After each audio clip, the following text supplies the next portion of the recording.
Now, in this country, what has traditionally been the mode of planning is that the policy makers sit at the apex, at the national level, then they decide what is relevant by way of economic priorities of the regions. They decide that Homabay, this is what needs to be done. Yeah? Siaya, this is what needs to be done. Homabay, this is what needs to be done. Then they put that in their planning framework and start implementing. But the challenge we have been having with that economic model is that you may have the economy growing, yeah, but that does not translate to a rise in the standard of living of the person who is at the what? At the grassroots. Then you start asking yourself, where does this money go? So the economy is growing on one hand, but on the other hand, we have either misappropriation of resources or misallocation of resources, which means resources goes to capital projects which may not really be viable for the people down here. So this time round, as the Hustler Nation, and UDA in particular, we have decided that we need to change the paradigm so that we adapt a bottom-up model of planning. We start from the bottom by determining what your development priorities are. Okay? Then that is what we then go to the macro level what? Planning framework. Yeah? It is you people given the opportunity, and you have a lot of potential, by the way. You have a lot of potential given an enabling environment and an appropriate policy framework. You have got the potential, yeah, to harness, yeah, the opportunities that we have in our operational environment so that we grow the economy of this region. So we need to listen to you people as integral stakeholders at the grassroots so that you tell us what you would wish that a UDA government does for you. You are integral stakeholders here. This is a paradigm shift. People are not used to this type of planning. But we want you to be the agents of that change. Okay? You have to be the agents of the what? Of the change. You have to be the agents of the change. And for you to effectively execute that role of being our agents of change, you must be well equipped with the message.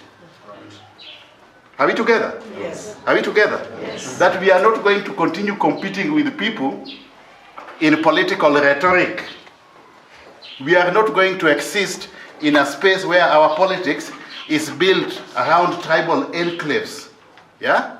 Anchored on the individual egocentric aspirations of tribal chiefs. We are no longer interested in that. We want a complete shift from that so that we embrace a transformational agenda which is aligned to the aspirations of the common mwananchi. So how do we do it? We need to determine what the mwananchi needs, the common person at the grassroots.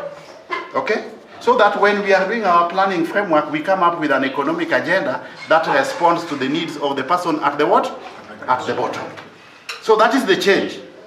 That we are moving away from trickle-down planning, but now we are doing what? Bottom? So we are starting from bottom going? Bottom? Bottom? That is the change. And whenever you are introducing change in any environment, people become resistant because they are not used to it, isn't it? Yeah. They are not used to it. That is why we want to equip you with proper messaging, because you are the people who are going to represent us while engaging the integral stakeholders at the grassroots. Yes. So you need to map out what does the Mama Moga did, what does the Boda Boda riders need. Okay? Yes. Yeah? What opportunities do we have in tourism? What opportunities do we have in wildlife? Okay? What opportunities do we have in fishing? It is a big embarrassment that Homabay as a town sits right on the waters of Lake Victoria. Yes. Yeah? Yes. But you still have fish being imported from China for you to eat. Is that not a big embarrassment? Yes. What can we do? This is the type of discussion that we want to engage in. Yes. What type of agro-processing opportunities, yeah, do we have that we need to exploit? So we have been having a Nyanza economic team that has been working on the Nyanza region economic blueprint. But now we want to go to the level so that we have county by county what? Development priorities. Based on that Nyanza economic agenda that the experts have already come up with, and you have got Dr. Ojuang here, yeah? He's a member of that team, and he's from Homabay here, he's from Rangwe. And then we have got Richard Opar here also, is a member of that Nyanza economic team. What now becomes the development priorities for Homabay as a what? As a county.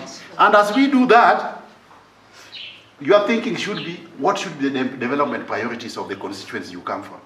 Jacqueline? Yes. Kasipul, is it Kasipul Kabondo? Kasipul. Kasipul. Kasipul. What then should be the development priorities for Kasipul that should go into the development charter for Homabay? The ward, if you want to run as a ward rep, an MCA, what should be the development priorities? And you don't just pick them from anywhere. They have to be informed by the comparative advantages of those regions, the potential that those regions have by way of economic opportunities. Are we together? Yes.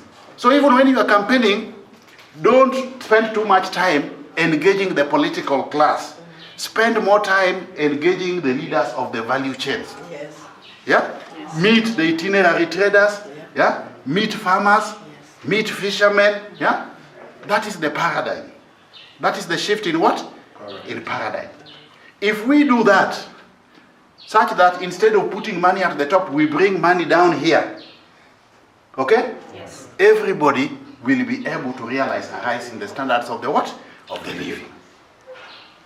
Are we together? Yes. We will now put money into the economic activities that can enable us at the grassroots, the critical masses, be involved in gainful employment by way of business what? Business opportunities. Are we together? Yes. So that money goes directly to the common what? The common mwananchi. And if you are given that opportunity, I can assure you, you have got the brains and you have got the capacity to be able to exploit your full potential. Yes. Yeah? Let the other competitors of ours continue focusing on expanding the executive and how they can create positions for themselves. We are not interested in competing with them in that area. Are we together? Yes. As our preoccupation is how we can change the standards of living of the common what? The common mwananchi at the grassroots. And that's why in UDA we have become a tribeless political formation.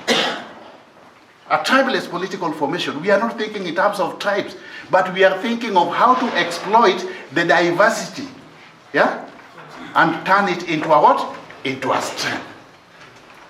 With William Ruto as the leader of the change what?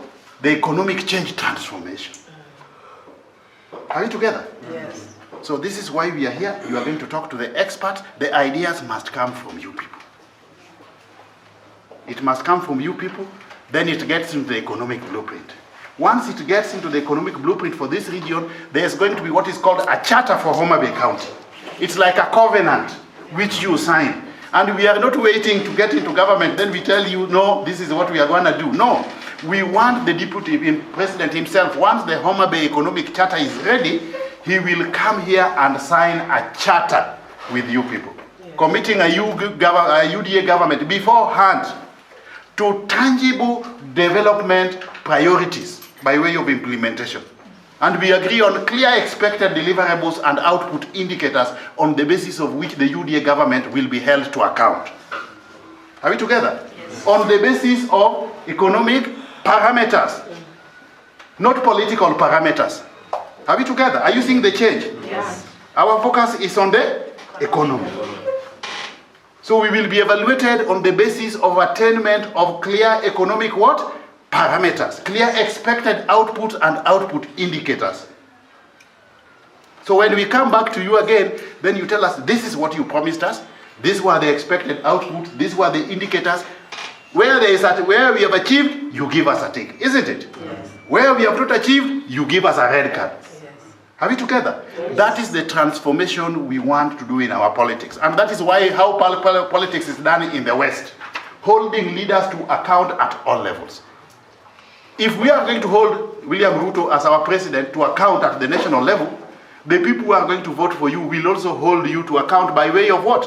Performance. This is what you promised. Have you achieved it? You promised that we are going to have a mango processing factory. Is it there? That is the performance what? Indicator. Not political rhetoric. Are we together? Yes. That is the direction and that is the change that we desire, and you are the key agents of that change. Sasa? Yes. Are we together there? Yes. Thank you very much.